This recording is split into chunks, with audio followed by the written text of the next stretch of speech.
Isasama mo na ba yung special sama na yun?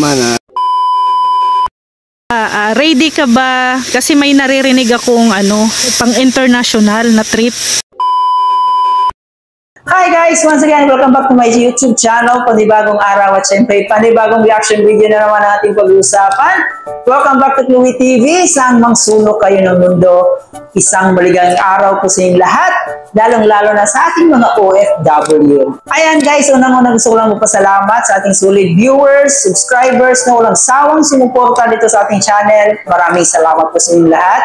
And of course, huwag natin kalimutan, suportahan ang pinakaama ng Kalingap, si Kuya Val Santos Matubang, si Ate Edna Vlog, si Kalingap Rab, si Jack Matubang, lahat ng K-Boys, and lahat ng Kalingap partners. Suportahan din po natin ang ating mga charity vloggers sa Pilipinas kasi napakaganda po ng kailangan advokasya at po para sa ating mga kababayang mahihirap. So alam niyo ba guys, pag yung topic ko about Dandet, talagang grabe yung suporta ng ating mga supporters ng Dandet, no? So ayan, maraming salamat po sa inyo guys kasi talagang nagpapasalamat tayo na napakasulit ng iyong suporta sa ating tambalang Dandet. And nagpapasalamat din po ako sa inyo kasi talagang nakakataba po ng puso basahin yung mga message nyo. So ayan, hindi ko man kayo maisa-isa guys, buong puso po, maraming salamat po sa inyo. Ayan, bago ko nga simulan ang reaction video na to, talaga namang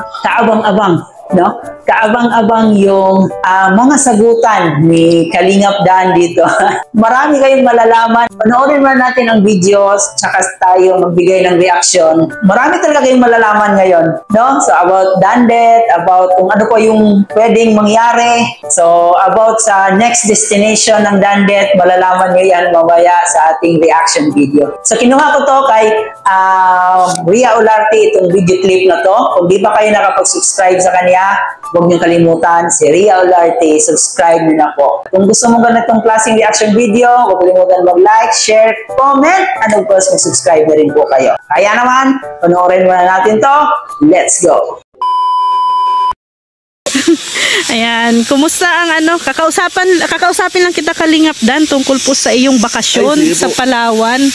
Kasi sabi mo sa vlog mo ay first time mo magsakay ng eroplano at saka mag-travel.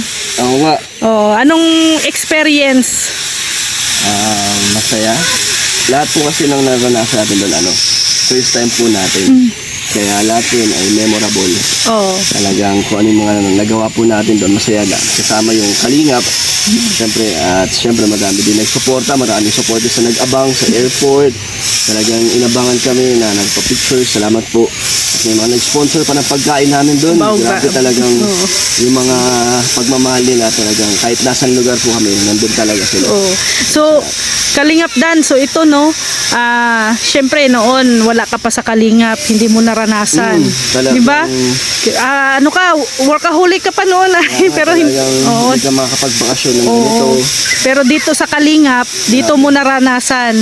Talagang madami talagang pinagbago at marami tayong na nakamit dito sa pagiging Kalingap. Marami tayong mga nagawa tulad ng pagtulong, pagbibigay ng bahay at nagbibigay saya din tayo sa mga OFW. Malaking bagay na isa tayo sa ginamit ni Lord na makapagbigay saya at makatulong sa iba't ibang tao. So ito Kalingap Dan, so first expression mo sa Palawan? Talagang maganda. Nakapagod yung biyahe kasi from Puerto Princesa to El Nido, may 6 hours pang biyahe.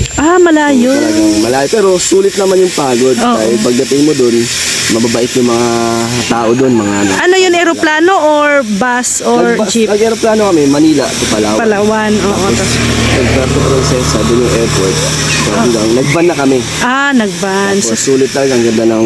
Maliit lang siya na parang baryo, hindi parang syudad na puro may mga kainan, halos lahat eh. Nandun na. Turista talaga. Tapos may mga bar, pang good time. Talagang, ang dami rin turista. Kahit hindi siya summer nung ngayon pumunta kami, kahit na hindi siya yung peak season, napakadami pa rin tao, may mga turista talaga. At sa mga island hopping, yun yung pinakamaganda. Nasulit namin. Ay, grabe. Dahil ang gaganda talaga ng mga isla sa Palawan. Napakalinis talaga. Ayan. So, Kalingap Dan, doon sa first vlog mo, may nabanggit ka kasi doon na nangihinayang ka. Wala siya. Oo, wala siya. So, kaya daming mga fans, no? Lalo na yung mga Team Dadit, grabe, no? Kinikilig at alam na nila yung nasa isip kung sino yung tinutukoy mo daw. Basta kung sino po nasa isip nila, Yun na yun. kung sino man po yung gusto nyong nandun, Yun na yun. bahala na po kayo. So, in a second chance is ever na babalik ulit, no? Saan naman? Sa Coron naman. Sa Coron. Isasama mo na ba yung special sama na yun? Kasama natin, di ba? Para mayroon din tayo memories doon na magawa na kasama natin yun. Kasi mas masarap daw pumunta katulad nila Ian, hindi yung asawa niya, si Rab, si Jack. Para talaga parang hindi mo makakalimutan talaga kasi kasama mo yung special na tao. So if ever na kasama mo yung special na tao na yon, special someone mo na yon, ano kaya ang banding na magagawa ninyo doon? Madami. Susulitin namin yan. Susulitin. O naman yung normal lang. Basta maging masaya. Kasi pagkasama mo naman yung taong gusto mo, kahit anong gawin nyo, masaya kahit nasaan kayo. Kahit sa kwarto lang Hindi ka Joke. boring. Magkwentuhan lang kayo.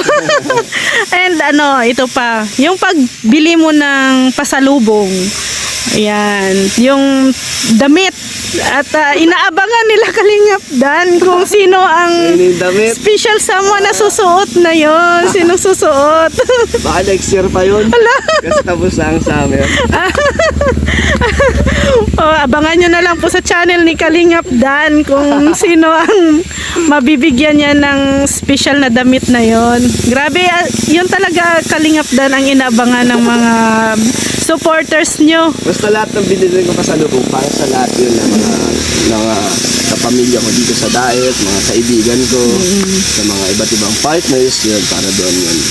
At syempre kung sa mga natin, minamahal sa buhay. Si Mama, si Hana, may binigyan din natin. Para pagpunta nila dito, nandyan na yun. Galing Palawan. Yan.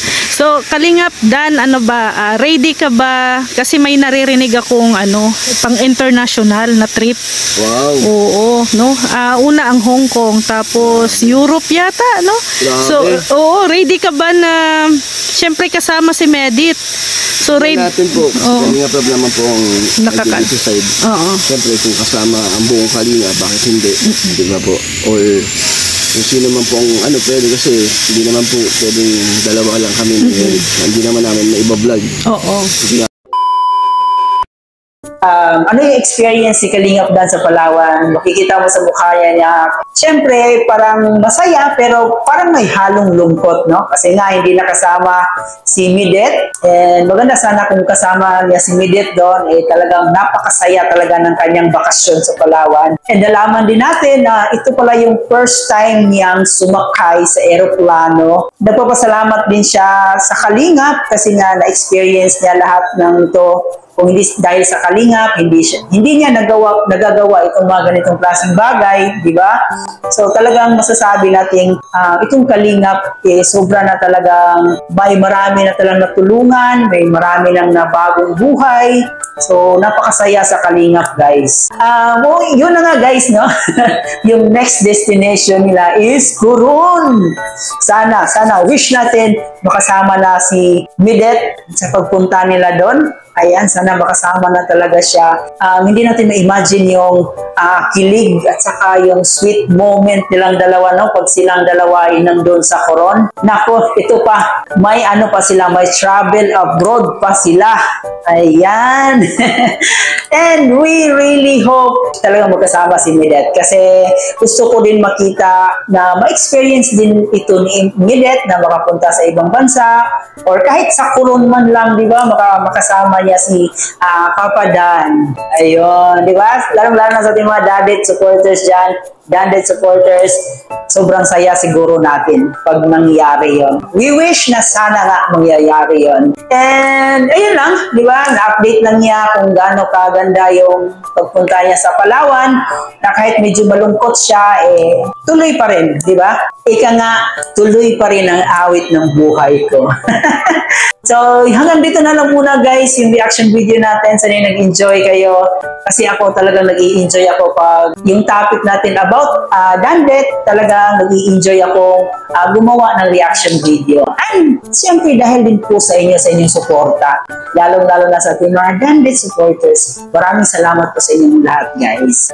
Bago ko tapusin ang video na to, huwag natin kalimutan talaga palaging suportahan ang ating mga Kalingap team. Lalong-lalo na si Kuya Bal Santos Matubang. So muli po, ito nga po pala si Chloe TV. Maraming salamat sa tununod at hanggang dito na lang. Thank you for watching.